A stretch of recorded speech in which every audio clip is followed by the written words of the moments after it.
Man or ape the genetic mystery of Oliver എന്ന് പറഞ്ഞൊരു video യൂട്യൂബിൽ 2 ആഴ്ചയ്ക്ക് മുമ്പ് വന്നു. 2 ആഴ്ച കൊണ്ട് 35 ലക്ഷം വ്യൂ ആണ് ആ വീഡിയോയ്ക്ക് കിട്ടിയത്.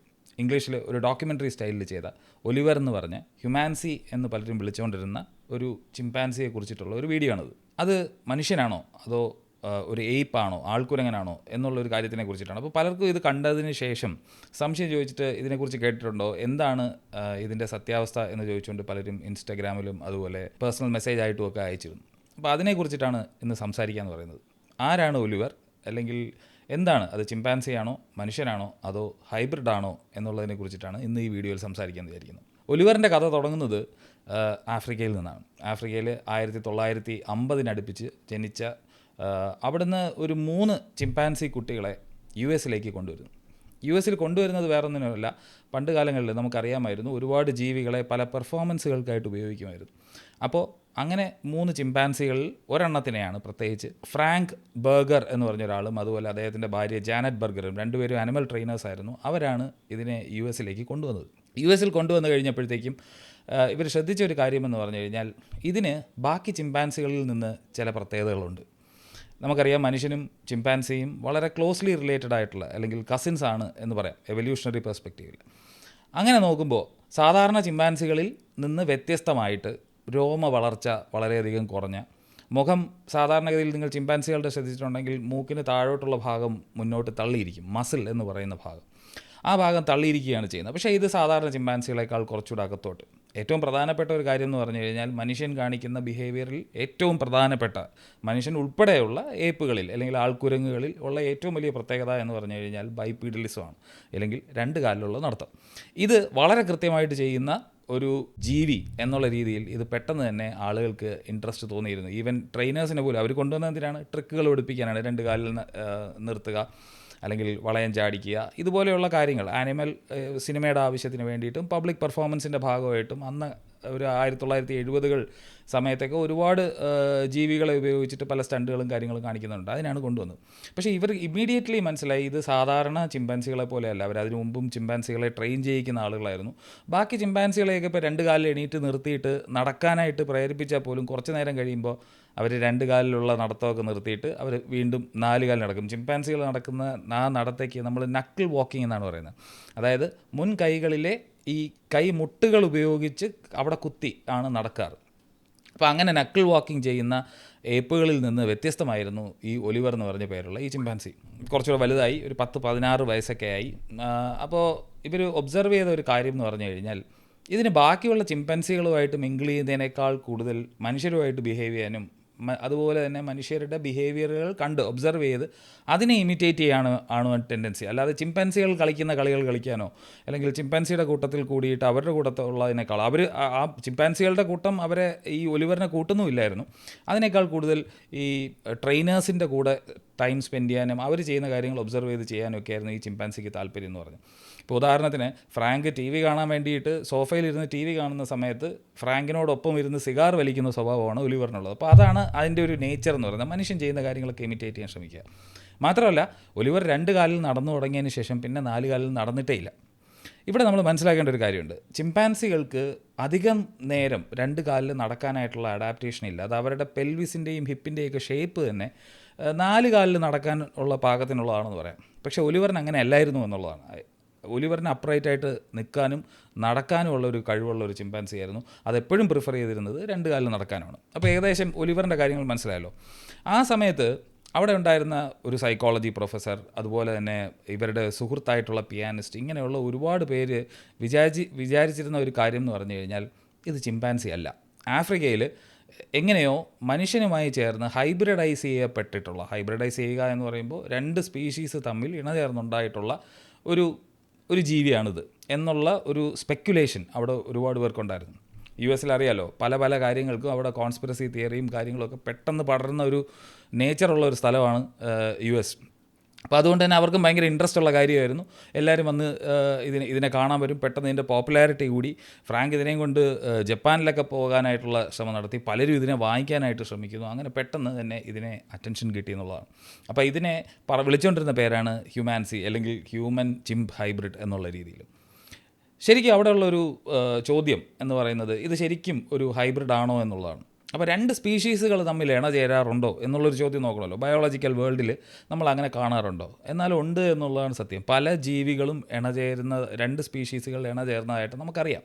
ഇപ്പോൾ ഉദാഹരണത്തിന് മെയിൽ ലയണും ഫീമെയിൽ ടൈഗറും കൂടെ ലൈഗർ എന്ന് പറഞ്ഞിട്ടുള്ള ജീവിയെ കണ്ടിട്ടുണ്ട്. അത് യൂഷ്വലി അതിൻ്റെ ഓസ്പ്രിങ്സ് അല്ലെങ്കിൽ അടുത്ത തലമുറ എന്ന് പറയുന്നത് സ്റ്റെറൈലായിരിക്കും.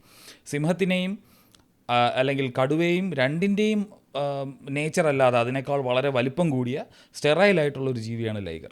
അതുപോലെ തന്നെ ടൈഗോൺ എന്ന് പറഞ്ഞ ജീവിയുണ്ട്, അതായത് മെയിൽ ടൈഗറും അതുപോലെ ഫീമെയിൽ ലയണുമായിട്ട് ചേർന്നുണ്ടാകുന്നത്. ഇതിനൊക്കെ ഈ ഹൈബ്രിഡുകൾക്ക് പൊതുവേ കണ്ടിട്ടുള്ള ഒരു സ്വഭാവം എന്ന് പറഞ്ഞു കഴിഞ്ഞാൽ അടുത്ത തലമുറ ഉണ്ടാക്കാനായിട്ട് അല്ലെങ്കിൽ സ്റ്റെറൈലായിരിക്കുന്നു. ചില കേസുകളിൽ ബാക്ക് ബ്രീഡിങ് നടത്തുകയാണ്, അതായത് തിരിച്ച് ലയണിനോടോ ടൈഗറിനോടോ മേറ്റ് ചെയ്യിക്കുകയാണെന്നുണ്ടെങ്കിൽ അടുത്ത തലമുറ ഉണ്ടായിട്ടുണ്ട് എന്നുള്ളതല്ലാതെ ഈ രണ്ട് ലൈഗറുകൾ തമ്മിൽ ഇണചേർന്ന് ഉണ്ടാവാനുള്ള സാധ്യത ഇല്ല എന്നുള്ളതാണ് അതിനകത്തുള്ളത്. ഒരു സ്റ്റെറൈലായിട്ടുള്ള ഓഫ്സ്പ്രിങ്സ് ആണ് അവർക്കുണ്ടാവുക, അല്ലെങ്കിൽ കുഞ്ഞുങ്ങളാണ് ഉണ്ടാവുക. ഇനി മനസ്സിലാക്കേണ്ട ഒരു കാര്യം ഇത് മാത്രമല്ല, സീബ്രയും ഡോങ്കിയും ചേർന്നുണ്ട്. താറാക്കളിൽ ഇതേപോലത്തെ പരീക്ഷണങ്ങൾ നടത്തിയിട്ടുണ്ട്.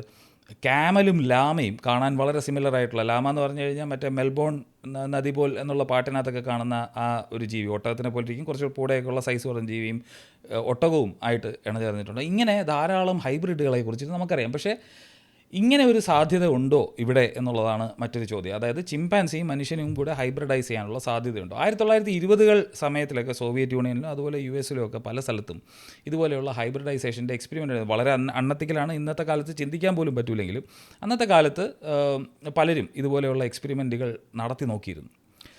അതിനകത്തുള്ള റിസൾട്ടുകളൊന്നും നമുക്ക് അറിഞ്ഞൂടാ ശരിയായോ ഇല്ലയോ എന്ന്. പക്ഷേ നടക്കാനുള്ള സാധ്യത വളരെ കുറവാണ് എന്നുള്ളതാണ്. അതിന് പ്രധാന കാരണം എന്ന് പറഞ്ഞു കഴിഞ്ഞാൽ മനുഷ്യൻ്റെയും ചിമ്പൻസിയുടെയും ക്രോമസോമുകൾ തമ്മിൽ തന്നെ വ്യത്യാസമുണ്ട്. ഇപ്പോൾ നമുക്ക് 23 പേർ, 46 ക്രോമസോമുകളാണ് നമുക്കുള്ളത്. ചിമ്പൻസി ആവട്ടെ 24 പേർ, അതായത് 48 ക്രോമസോമുകളാണുള്ളത്. ഇപ്പോൾ നമ്മൾ ജനറ്റിക്സും കാര്യങ്ങളൊക്കെ വന്നപ്പോൾ നമുക്ക് എടുത്ത് പഠിക്കുമ്പോൾ, ക്രോമസോംസ് എടുത്ത് പഠിക്കുമ്പോൾ അറിയാൻ പറ്റുന്നത് രണ്ടാമത്തെ ക്രോമസോമുകളിൽ അല്ലെങ്കിൽ മനുഷ്യനിലുള്ള രണ്ടാമത്തെ ക്രോമസോമിൽ നോക്കിക്കഴിഞ്ഞാൽ ഫ്യൂസ് ചെയ്ത് 2 ക്രോമസോമുകൾ ചേർന്ന്, അതായത് ചിമ്പാൻസിയിലൊക്കെ കണ്ടിന്യൂ ചെയ്ത് പോകുന്ന ആ 48 നിന്ന് എങ്ങനെയാണ് ഒരു 46 വന്നത് എന്ന് ചോദിച്ചു കഴിഞ്ഞാൽ നമുക്ക് വളരെ കൃത്യമായിട്ട് അറിയാവുന്നതാണ്, രണ്ടാമത്തെ ക്രോമസോമിൽ ഒരു ഫ്യൂഷൻ നടന്നിട്ടുണ്ട് എന്നുള്ളതാണ്. 2 ക്രോമസോമുകൾ എൻഡ് ടു എൻഡ് ചേർന്നിട്ട് ഉണ്ടായിട്ടുള്ളതാണ് നമ്മുടെ രണ്ടാമത്തെ ക്രോമസോം എന്ന് പറയുന്നത്. അതായത് ചിമ്പാൻസിയിൽ നിന്ന് നമ്മളത് കിട്ടി എന്നല്ല, ഒരു ആൻസിസ്ട്രൽ ആയിട്ടുള്ള അല്ലെങ്കിൽ ഇതിന് മുന്നേ ഉണ്ടായിരുന്ന നമുക്ക് ഷെയർ ചെയ്തിരുന്ന ഒരു പൊതുപൂർവ്വികനിൽ നിന്ന് നമുക്ക് ഈ പറഞ്ഞ സംഗതി കിട്ടി എന്നുള്ളതാണ് അതിൻ്റെ അർത്ഥം. അപ്പോൾ അതുകൊണ്ട് തന്നെ ഈ ക്രോമസോം മിസ്മാച്ച് ഉള്ളത് കൊണ്ട് തന്നെ ഹൈബ്രിഡൈസേഷനുള്ള സാധ്യത എന്ന് പറയുന്നത് വളരെ ഇല്ല എന്ന് നമുക്ക് പറയാൻ പറ്റില്ല, പക്ഷേ വളരെ വളരെ വളരെ വളരെ കുറവാണ്, നെഗ്ലിജിബിളാണ് എന്ന് വേണമെങ്കിൽ പറയാം. എന്നാലും ഈ ഹ്യൂമാൻസിയുടെ സംശയം നമുക്ക് അങ്ങനെ തീർക്കാൻ പറ്റില്ലല്ലോ. അപ്പോൾ ജപ്പാനിൽ കൊണ്ടുപോയി കുറേ പരീക്ഷണങ്ങൾ നടത്തിയെന്നൊക്കെയാണ് പറയുന്നത്. എന്തായാലും അവർക്ക് അതിനകത്തുനിന്ന് ഒരു കൺക്ലൂസീവായിട്ടുള്ള എവിഡൻസ് ഒന്നും ആരും പറഞ്ഞില്ല ഇതെന്താണെന്നുള്ളത്. പക്ഷേ വളരെ കാലങ്ങൾക്ക് ശേഷം ജനറ്റിക് എഞ്ചിനീയറിങ്ങും ടെക്നോളജിയും ഒക്കെ ഒരുപാട് ഡെവലപ്പ് ചെയ്ത് വന്നതിന് ശേഷം ഇതിനെ ലാബിൽ ഇതിൻ്റെ സാമ്പിൾ എടുത്തിട്ട് ഇതിൻ്റെ ജനിതകം അല്ലെങ്കിൽ DNA പരിശോധിച്ചപ്പോൾ നമുക്ക് മനസ്സിലായ കാര്യം, ഇത് സാധാരണ ചിമ്പാൻസിയിൽ കാണുന്നത് പോലെ തന്നെ 48 ക്രോമസോമുകളുള്ള ഒരു ചിമ്പാൻസി തന്നെയാണ്. എന്നാൽ പിന്നെ എന്താണ് ഇതിൻ്റെ ഫേഷ്യൽ ഫീച്ചേഴ്സിനും അല്ലെങ്കിൽ ബൈപീഡലിസം ഇതുപോലെയുള്ള കാര്യത്തിനകത്തുള്ള വ്യത്യാസം എന്ന് ചോദിച്ചു കഴിഞ്ഞാൽ അവിടെയാണ് നമ്മൾ വേരിയേഷൻ എന്ന് പറയുന്ന കാര്യത്തെക്കുറിച്ച് മനസ്സിലാക്കേണ്ടത്. ഇപ്പോൾ നമ്മൾ എടുത്ത് നോക്കുകയാണെങ്കിൽ ഒരു സ്പീഷീസിലുള്ള ഒരു ജീവി പോലും രണ്ടെണ്ണം സെയിം ആയിരിക്കില്ല. ഈവൻ ഐഡൻറ്റിക്കൽ ട്വിൻസിൽ പോലും വ്യത്യാസമുണ്ടെന്നുള്ളത് കാര്യം. പല മ്യൂട്ടേഷൻ, ഇപ്പോൾ ഒരു എംബ്രിയോ ഫോം ചെയ്ത് കഴിഞ്ഞാൽ തന്നെ ഉണ്ടാകുന്ന 100-110 മ്യൂട്ടേഷനുകൾ ഉണ്ടാവുമെന്നാണ് നമ്മൾ പറയുന്നത്. ഈവൻ ട്വിൻസിലാണെങ്കിൽ പോലും വ്യത്യാസം ഉണ്ടാവും എന്നുള്ളതാണ്. അപ്പോൾ ഈ മ്യൂട്ടേഷനുകളെല്ലാം അക്യുമുലേറ്റ് ചെയ്ത് ഇങ്ങനെ നമുക്ക് പല വേരിയൻസ് ആണുള്ളത്. ഒരുപാട് വേരിയേഷൻസ് ഒരു ജീവി വർഗ്ഗത്തിനകത്ത് അല്ലെങ്കിൽ ഒരു സ്പീഷീസിനകത്ത് തന്നെ ഉണ്ട്. അപ്പോൾ ചിമ്പാൻസിനുകളിൽ സാധാരണ കാണുന്നതിൽ നിന്ന് വ്യത്യസ്തമായിട്ടുള്ള ഒരു വേരിയൻറ്റ് മാത്രമാണ് ഒലിവർ എന്നുള്ളതാണ് പിന്നെ ലേറ്ററായിട്ട് നടത്തിയിട്ടുള്ള പഠനങ്ങളിൽ നിന്ന് മനസ്സിലായത്. മാത്രമല്ല ഇത് ആഫ്രിക്കയെ നമ്മൾ 3 തിരിക്കുകയാണെങ്കിൽ ഇപ്പം ചിമ്പാൻസിയുടെ ഡിസ്ട്രിബ്യൂഷൻ നോക്കിക്കഴിഞ്ഞാൽ എല്ലാം ഒരുപോലെയല്ല, ഒരുമിച്ചല്ല കിടക്കുന്നത്. എവിടെ നിന്നാണോ ഇത് കിട്ടിയത് എന്ന് പറയപ്പെടുന്നത്, അതായത് സെൻട്രൽ ആഫ്രിക്കയിലുള്ള അല്ലെങ്കിൽ കോങ്കോയ്ക്കടുത്തുള്ള പ്രദേശത്തുകൾ, ആ പ്രദേശങ്ങളിലൊക്കെ ഉള്ള ചിമ്പാൻസിയുടെ DNA-യുമായിട്ട് മാച്ച് ചെയ്യത്തക്ക രീതിയിൽ അല്ലെങ്കിൽ അവിടെ നിന്ന് വന്നതാണ് എന്ന് തെളിയിക്കത്തക്ക രീതിയിലുള്ള ജനിതക എവിഡൻസ് നമുക്ക് പിന്നെ പരീക്ഷണങ്ങൾ നടത്തിയപ്പോൾ കിട്ടുകയും ചെയ്തു. അപ്പോൾ അതിൻ്റെ അർത്ഥം ഒലിവർ എന്ന് പറയുന്നത് ഈ ഒരു ഹ്യൂമാൻസി എന്ന് പറയുമ്പോൾ ഉള്ള ഒരു ഹൈപ്പ് കാരണം ആളുകളെല്ലാം വളരെ ക്യൂറിയസ് ആയിരുന്നു. ഒരു കാലത്ത് ഒരുപാട് കോൺസ്പിറസി തിയറികളുണ്ടായിരുന്നു. എല്ലാവരും സംശയിച്ചിരുന്നു ഇത് ശരിക്കും ഇത് ഇനി മനുഷ്യനുമായിട്ട് ഇണചേർന്നുണ്ടായ ഒരു ജീവിയാണോ എന്നൊക്കെയുള്ള സംശയങ്ങളൊക്കെ ഉണ്ടായിരുന്നു. പക്ഷേ നമുക്ക് വളരെ കൺക്ലൂസീവായിട്ടെന്ന് പറയാൻ പറ്റുന്നത് ജനറ്റിക് എവിഡൻസ് ഉള്ളത് കൊണ്ട് തന്നെ ഇത് ഒരു സാധാരണ ചിമ്പാൻസി തന്നെയാണ്. ഒരൊറ്റ വ്യത്യാസം മാത്രമേ ഉള്ളൂ, അതിൻ്റെ വേരിയേഷൻ എന്ന് പറയുന്നത് നമ്മൾ സാധാരണ ചിമ്പാൻസിയുടെ കാറ്റഗറിയിൽ നോക്കുമ്പോൾ കാണുന്ന സ്വഭാവങ്ങളിൽ നിന്ന് കുറച്ച് വ്യത്യാസമുണ്ടെന്ന് മാത്രമേ ഉള്ളൂ. അപ്പോൾ അങ്ങനെ വേരിയേഷൻ ഉണ്ടാകുന്നതാണ് പരിണാമത്തിൻ്റെ ഒരു അടിസ്ഥാനം എന്ന് പറയുന്നത്. വ്യത്യാസങ്ങൾ ഉണ്ടാവുക എന്നുള്ളതാണ്, അത് തിരഞ്ഞെടുക്കപ്പെടുക എന്നുള്ളതാണ്. അതൊരു പോപ്പുലേഷനിൽ സംഭവിക്കുമ്പോൾ അതിൻ്റെ നമ്പർ കൂടി വരുന്നതിനനുസരിച്ചിട്ട് കംപ്ലീറ്റ് ആയിട്ട് ഡിഫറൻ്റ് ആയിട്ടുള്ളൊരു സ്പീഷീസ് ഉണ്ടാകുന്നതിൽ തെറ്റൊന്നുമില്ല. പക്ഷേ ഇപ്പോൾ ഇത് വേറൊരു സ്പീഷീസ് ഒന്നുമല്ല, അത് ചിമ്പാൻസി തന്നെയാണ്. 48 ക്രോമസോമുകളുള്ള ഒരു ചിമ്പാൻസിയാണ്.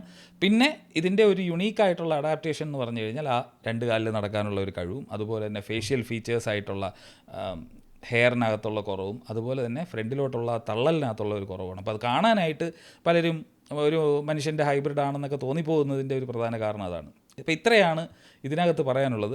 അപ്പോൾ ഒലിവർ എന്ന് പറയുന്നത്, ഇനി ആരെങ്കിലും ചോദിച്ചു കഴിഞ്ഞാൽ ധൈര്യമായി പറഞ്ഞുള്ളത് ചിമ്പാൻസിയാണ്. തെളിവ് എന്താണെന്ന് ചോദിച്ചു കഴിഞ്ഞാൽ യൂണിവേഴ്സിറ്റിയിൽ നടത്തിയ പഠനത്തിൽ നിന്ന് അല്ലെങ്കിൽ അതിൻ്റെ ജനറ്റിക് ഇൻഫർമേഷനിൽ നിന്ന് നമുക്ക് അത് 48 ക്രോമസോമുകൾ ഉണ്ടെന്നും അത് ചിമ്പാൻസിയുമായിട്ട് നോക്കിക്കഴിഞ്ഞാൽ 48 ക്രോമസോമാണ് ചിമ്പാൻസികൾക്കുള്ളത്.